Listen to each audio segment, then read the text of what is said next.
Incarnation 2. Athens. Philosopher, teacher, subversive, dead guy. It was around the 5th century BCE, and I was one of the various philosophers who taught in the streets, temples, and universities of Athens. Apparently my ideas and teachings were rather controversial, and apparently I had a large enough following to attract the attention and concern of the powers that be. Among the controversial themes I was putting forth was that the gods and goddesses do not rule our lives, that we have free will to make choices and should not give our power away to the gods or anyone, including the state. Teaching young people to question authority and the status quo and to think for themselves did not sit well with the establishment. However, I was fairly naive to politics and the ways of the world, and was intent on putting forth as much knowledge and truth as possible in an attempt to right the wrongs of my ill-fated Egyptian lifetime.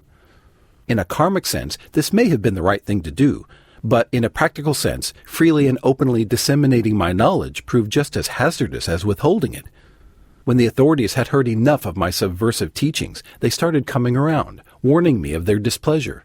But I paid no heed, and finally the hammer came down. I was imprisoned on charges of corrupting the youth and openly dissing the deities. I was tried, convicted, and sentenced to death. In those days in Athens, hemlock was the drug of choice for carrying out humane executions. So after my sentence was handed down, I took my medicine stoically, and thus ended my Athenian incarnation.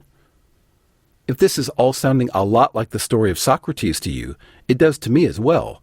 Was I the philosopher known as Socrates? Tempting as it is for my ego to buy into that, I'm inclined to say probably not.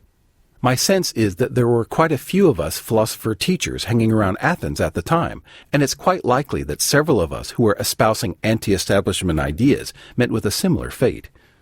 So, what did I learn from this life? Screw with the establishment and you get screwed? Well, yes, that.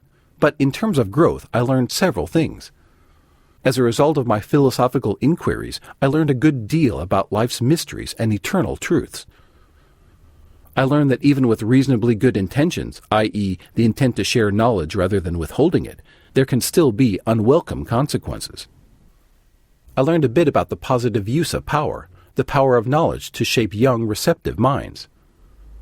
I picked up some handy teaching tools that are serving me well in my present life.